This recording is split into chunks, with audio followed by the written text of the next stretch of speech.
কলকাতার মধ্যে থেকে আমি এই জায়গাটায় কোনোদিনও আসিনি, তাই বন্ধুরা আজকে চলে এলাম 116 বছরের পুরানোই আলিপুর জেল মিউজিয়ামে।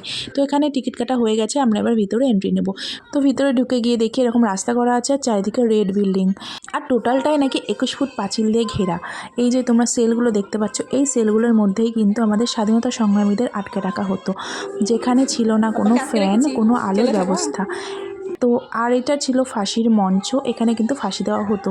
আর অন্য যারা স্বাধীনতা সংগ্রামীরা ছিল তাদেরকে দেখানো হতো, তারাও যেন এরকম স্বাধীনতা সংক্রান্ত কোনো কাজে লিপ্ত না হয়। ভাবতেও অবাক লাগে আজকে যাদের জন্য আমরা এই দেশে স্বাধীনভাবে বেঁচে আছি, আজকে এই দেশটার কী অবস্থা। যাই হোক, এখানে দেখো ওরা একটু ভুল করলেই কিন্তু এভাবে উলঙ্গ করে চাবুক দিয়ে মারা হতো। আর এই যে তাঁতকল আছে, এই তাঁতকলের মধ্যেও কিন্তু সমস্ত রকমের কাজ, যেমন তাঁতের থেকে সুতো বার করা, সুতো বোনা, সমস্ত রকমের কাজ কিন্তু এদের দিয়েই করানো হতো। তারপরে রান্না করা।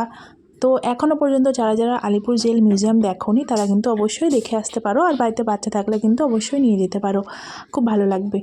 আর যখনই যাবে হাতে একটু বেশি সময় নিয়ে যাবে, কারণ এই আলিপুর জেল মিউজিয়ামটা টোটালটা ঘুরে দেখতে কিন্তু অনেকটাই সময় লেগে যাবে, আর অনেক কিছু দেখার আছে।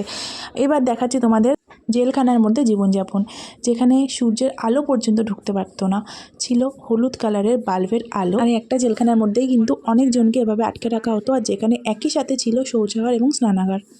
পুতুলগুলোকে তোমরা একটু ভালো করে দেখে বুঝতে পারবে, পুরো মনে হচ্ছে ডিটো অরিজিনাল, কেউ দূর থেকে দেখে বুঝতেই পারবে না যেটা অরিজিনাল না। ঠিক আছে, এখান থেকে বাইরে বেরিয়ে এসে আমরা চলে গেলাম নেহেরু কক্ষ, যেখানে ভারতের প্রথম প্রধানমন্ত্রীকে আটকে রাখা হয়েছিল, আর দেখা করতে এসেছিলেন ইন্দিরা গান্ধী। আর এখানে কিন্তু ছবিও আছে, ছবিও তোমরা দেখে নিতে পারো তখনকার দিনের চিত্র কেমন ছিল।